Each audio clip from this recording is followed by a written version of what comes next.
파라시골의 장전 시장입니다. 네, 뉴욕 3대 지수는 오늘 반등 없는 하락이 나왔습니다. 상하락 종목들은 대신 크게 조정이 나오지 않았어요. 오늘 특정 섹터들이 좀 크게 하락이 나온 그런 모습을 알 수가 있겠죠. 네, 전체적으로 필라델피아 반도체 지수가 크게 하락이 나오는 모습이었고, 오늘 하락의 주된 원인은 하나에 국한되지 않습니다. 여러 이때까지 좀 누적된 악재들이 좀 한 번에 터졌다라고 좀 보시면 될 것 같은데, 우선 트럼프 대통령이 이란과 대화 없고 예정된 것도 없어. 무슨 소리죠? 이제 네, 협상을 사실상 포기를 했다는 발언이죠. 물론 이런 발언 뒤에 SNS에 트럼프 대통령이 New US Territory, 새로운 미국 땅이야 하면서 호르무즈 해협에 지도를 올렸는데, 중요한 거는 이제 시장에서는 트럼프 대통령이 이런 쌉소리가 통하지 않는다는 겁니다. 이전에는 몇 번 이런 뭐 합성 사진이라든지 이런 거 올리면은 그래도 반등이 좀 나왔었거든요. 근데 지금은 이게 통하지가 않아요. 시장 자체에서 트럼프 대통령의 발언이 굉장히 힘을 잇는 이런 시장이 돼버렸다는 점들, 이렇게 되면은 결국 미국과 이란의 전쟁, 협상, 종전은 굉장히 장기화될 것이다 라고 시장이 지금 전망을 하고 있는 거고, 이런 이슈들이 계속적으로 현재 10년 국채금리를 무려 4.7을 유지를 하게 만들고 있습니다. 오늘 유가가 또 올라서 지금 3주 동안 최고치를 기록했어요. 종가 기준으로 84를 좀 기록을 하는 모습이었는데, 그냥 결국 유가가 안 잡히면은, 제가 계속 국채금리 안 잡힌다고 한 5천번 말씀을 드렸는데 이거 어쩔 수가 없습니다. 이게 지금 연준이라든지 상무부, 재무부, 미국 어떻게 행정부에서 할 수 있는 게 아니에요. 이거는 이란과의 협상이 결국 진행이 될 수 있는 가장 큰 어, 이런 트리거는 트럼프 대통령이 내려놔야 돼요. 예, 패배를 인정하든지 뭐 쉽지는 않겠지만은 새로운 좀 정책이 나와야 되는데 뭐 쉽지는 않다. 물론 계속 이란 혁명 수비대라든지 이런 이란 대통령이라든지 물밀수 협상을 하고 있다고 하지만은 좀 쉽지는 않다는 점들 체크하시면 될 것 같고, 이런 것들이 지금 시장에서는 결국 굶었던 게 터지면서 오늘 반도체 섹터 위주의 좀 큰 시장의 하락이 나왔다라고 생각하시면 될 것 같습니다. 그렇다고 금리 뭐 인상 확률이 크게 올라가거나 그러지 않았어요. 네, 패드워치 기준으로 보시면은 갑자기 막 금리가 튀어보거나 하지 않아서 오히려 동결 가능성이 더 높아졌어요.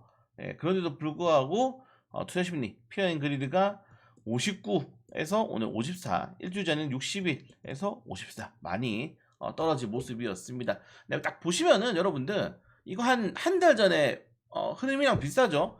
반도체 섹터가 조정이 나오면은 빅테크 그리고 제약바이오 올라가고, 소비재 그 금융주 올라가고, 파이낸셜 올라가고, 네, 소비재 올라가고, 월마트라든지 코카콜라라든지 에너지 올라가고, 이런 식으로 반복되는 거예요. 예, 그냥 반복되는 순환매가 나왔다. 그리고 뭐 계속 말씀드리지만은 이게 미국은 다음 주까지 사실상 여름 휴가죠. 월가 자체가 휴가고, 제가 엔비디아 실적 발표와 잭슨 미팅까지는 시장이 좀 쉬어갈 가능성이 높다. 조정이 나올 가능성이 높다고 해서 강조를 드리고 있기 때문에, 이런 하락이 그렇다고 반도체 뭐 펀더멘털이 꺾였나?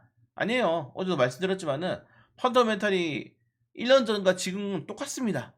예, 그래서 지금 시장의 이런 전체적인 흐름은 매크로 지표로 인한 뭐 순환매라고 좀 보시면 될 것 같고, 그리고 프로그램 매매를 통한 순환매라고 보시는 게 조금 더 맞지 않나 생각이 됩니다. 네, 오늘 중소형주들 다 완전히 박살이 났기 때문에 오늘 국내 주식시장도 좀 쉽지 않겠다. 코스피 양선물이 마이너스 4.29%. 네, 오랜만에 또 사이드카 보나요? MSAT보다 마이너스 8.08%. 사실 어제 고점 대비 하락률이 이미 마이너스 5%가 넘었기 때문에 사실상 사이드카예요. 예, 오늘 또 사이드카가 한번 오랜만에 나타날지 보는 것도 좀 재밌을 것 같습니다. 네, 결국 이분이 만들어낸 시장의 이런 변동성이기 때문에 좀 어쩔 수가 없다 체크하시면 될 것 같고, 자, 그리고 뭐 계속 강조드리는 게 있죠. 결국 B2가 늘면은 우리가 7월 달에 아시아 증시에서 한국이 역사적인 하락이 나왔잖아요. 단기적으로 역사적으로 가장 짧은 시간에 가장 큰 낙폭을 기록했는데, JP 모건이 얘기했죠. 이거 레버리지의 디레버리징으로 인한 말 그대로 좀 프로그램을 통한 시장의 조정이다. 레버리지 털기 위한 조정이라고 말씀드렸는데 시총이 다시 늘어요. 시총이 다시 늘면은 안 올립니다, 여러분들. 지금 가서 강조드리잖아요. 7,000포인트에서 9,000포인트 올라가려면은 그 위에 물렸던 이런 엄청나게 많은 우리가 흔히 말하는 본전 매도, 손절 매도 물량을 다 먹어줘야 됩니다. 최고가 구간에 비싼 주식을. 그래서 지금 레버리지를 굳이 올려줄 수 있는 그런 상황이 아니다. 왜? 매크로 지표가 너무 안 좋기 때문에.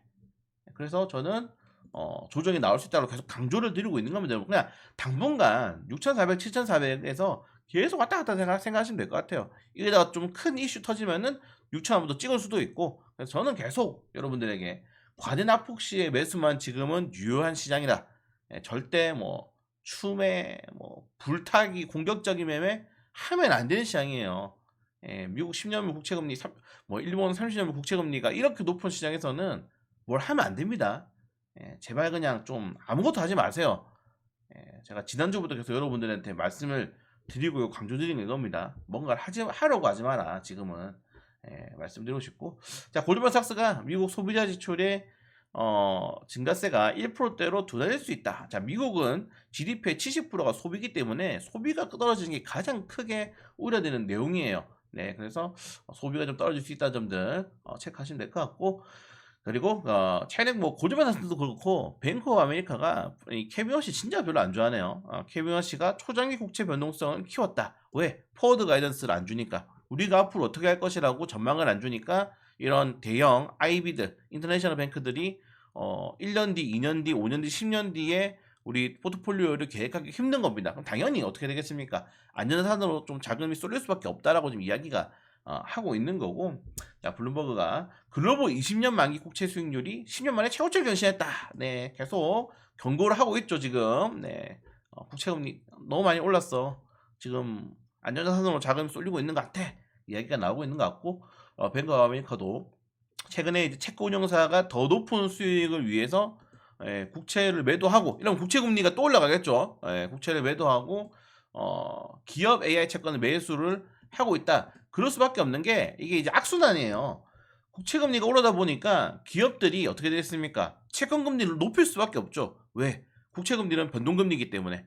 그래서 메리트를 높이기 위해서 채권금리를 높일 수밖에 없다. 실제로 구글 같은 경우 이번에 구글 같은 경우에는 30년 만기 국채 수익률이 6%, 6.4예요. 메타는 7.2. 그러니까 지금 5%대보다 훨씬 높죠. 그러니까 당연히 기업도 국채금리에 따라서 높일 수밖에 없는 거고, 악순환입니다. 악순환.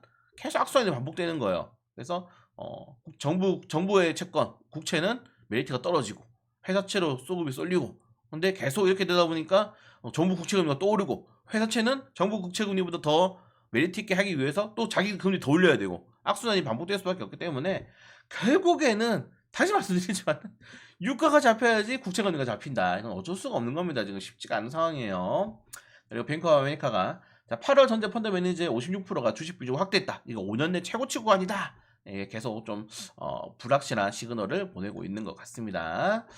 그리고 JP 모건이 요거 이제 최악의 상황입니다. 네, 제가 어제 좀 올려드렸지만은 최악의 상황일 때는 내년 식품 가격이 무려 5% 이상을 뛸 수 있다라고 지금 전망이 나오고 있어요. 특히 비료 공급망에 대해서 회복 타임라인이 늦어질 수도 있다. 낙관적인 시나리오는 1년이다. 왜? 호르무즈 해협을 통해서 비료에 대한 수급을 전 세계적으로 30% 정도를 차지를 하고 있기 때문에, 근데 이게 비관적으로 만약에 정말 미국이란 전쟁이 러시아 우크라이나처럼 막 장기화돼 4년 동안 막 지속돼, 그러면은 이 곡물 가격이 엄청 오를 수밖에 없다는 겁니다. 그래서 이런 것들이 좀 좋은 시나리오가 안 좋은 시나리오였기 때문에 체크하시면 될 것 같고, 안 좋은 시나리오로 오면은 이 식품 가격이 5%대면 여러분들 인플레이션이 엄청나게 폭발할 수밖에 없어요. 인플레이션에 정말 가장 중요한 게 결국에는 식료품 이기 때문에 에너지랑 식료품이 굉장히 중요하죠. 그래서 이것도 좀 체크하실 필요가 있을 것 같다. 제가 지금 주식시장은 정말 좋은 쪽으로 보면은 한없이 좋아질 수도 있고, 안 좋게 보면은 진짜 안 좋아질 수도 있어요. 그렇기 때문에 요분 때문에 그래서 어쩔 수가 없다. 자, 아무튼 뭐 이런 내용이 있고, 이란 협상단장이 미국이 업무협을 이행할 때까지 호르무즈 해협을 폐쇄하겠다. 네, 지금 호르무즈 해협 물동량이 없어요. 배 아예 막혔습니다. 아예 막혔어요. 네, 이렇게 돼서 만약에 다시 한 번 더 또 유가가 올라가는 것들이 CPI, PPI, 미국 매크로 지표에 영향을 준다. 그러면은 하반기에 3, 4분기에는 더 힘들어질 겁니다. 지표 자체가. 예, 그래서 좀 계속 방어적으로 할 필요가 있을 것 같고. 자, 최근에 우리나라 기술 유출 사례 중에 중국이 무려 55%를 차지를 하고 있다고 하고 계속 HBM 기밀을 노리고 있다고 합니다. 실제로 지금 창신 메모리 지금 계속 뉴스 나오고 있죠. 얘들이 설립할 때부터 아시겠지만 삼성전자, SK에서 기존 다 훔쳐와서 설립한 회사예요. 예, 완전 개쓰레기 같은 회사입니다. 그냥 규제를 당할 수밖에 없는 거예요. 왜 미국이라든지 글로벌 기업들이 중국에게 반도체 장비를 수출을 왜 안 하겠습니까? 이런 짓거리를 해서 회사를 만들었기 때문이에요. 네, 그러니까 왕이 외교부장 오면은 요런 것도 한번 따져보는 게 어떨까? 야, 너희들 맨날 우리 나라 기업들 기술 탈취하는데 그만 좀 해라. 한마디도 못 하겠죠. 네. 아무튼 그렇습니다. 네. 그리고 대만이 전 국민에게 44만 원 AI 배당을 추진을 한다라고 하고 있는데 그건 진짜 악재입니다. 예, 또 우리나라는 배당을 하고 있잖아 지금. 그 대만 웃긴 게 뭔지 대만도 전 국민이 해. 우리나라는 상위 30%또 빼고 주죠. 이러면 또 갑자기 대만은 주는데 왜 한국은 벌써 머리 아픕니다. 예, 정말 올해 제일 병신 같은 단어죠. 네, 초과이익. 네, 와, 진짜 난 처음 들어보잖아 태어나서 기업들 초과이익. 참 안타깝습니다. 자, 아무튼 이런 내용이 있고, 네, 뭐 최근에 또 이슈가 나오겠죠. 레버리지 ETF 관련해 가지고 금융에서 이 국조시 우리 평가 받은 거야. 이거 우리 스트레스 테스트도 하고 했어. 근데 계속 국조시에서는 아니다 이렇게 나오고 있는데 이런 내용이 나온 것 자체부터가 문제입니다. 그러니까 시행령도 본인들 마음대로 빠르게 좀 수정해가지고 상정시켰는데 안 됐잖아. 책임져라고요. 예? 타이거 드래곤 언제 책임질 겁니까? 아직도 책임 안 지고 있죠. 책임질 때까지 계속 말씀드리겠습니다. 왜? 너무 많은 투자자들이 피해를 봤어 이번에. 예. 한국자산 히티그룹 기준으로는 50조 개인 투자자 피해 50조. 네, KB증권으로는 10조 원. 그냥 최소 10조에서 50조 원의 손실액이 발생했다는 겁니다. 이럴 수도 있어요. 투자는 개인의 판단 아닌가? 아이씨. 축구에서 갑자기 골대 크기를 자기는 마음대로 늘렸다 줄였다 했는데 이걸 어떻게 개인들한테 다 전가합니까? 책임을. 골대 크기 늘렸다 줄이는 거 테스트도 안 해보고 정확하게 평가도 안 받아보고 전문가들이 말렸는데 자기들이 했잖아. 진짜 좀 그렇습니다. 이런 걸 다 개인들한테 넘어가면 안 돼요. 부동산 올라간 것도 그럼 개인들이 다 올린 거야 지금? 그지 같은 정책 때문에 지금 부동산 다 올라가고 있는데. 그렇습니다 여러분들. 계속 그런 식으로 우리끼리 싸우면 안 돼요. 이건 명백한 정책 미스입니다. 책임을 져야 되고 우리끼리 힘을 합쳐야 되는데 이런 거 하면은 막 댓글을 쌀려요. 아니 뭐 레버리지 누가 하라 그랬냐 이런 식으로. 그러면은 따질 수 있는 게 없다니까 여러분들. 네, 아무튼 그렇습니다. 자, 이런 내용이 있고, 네, 오늘 뭐 전체적으로 수급 자체가 뭐 좋진 않았기 때문에 섹터 흐름이 좋진 않습니다. 자, 그리고 뭐 또 안 좋은 뉴스가 나왔는데, 연휴 끝났다. 이제 파업 한번 더 하자. 현대차 노조 10년 만에 전면 파업합니다. 왜 파업하는지 좀 알려줘. 왜 파업하는지 나한테 좀 알려주세요. 노조분들 몇 명 회원 중에 있거든. 나한테 좀 알려줘. 나를 좀 설득해줘. 왜 파업하는지.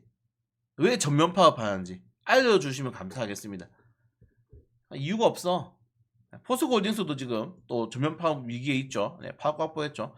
그러니까 한국 기업들 우리나라 주식시장은 뭐가 문제냐? 그냥 국적이 가장 큰 리스크입니다.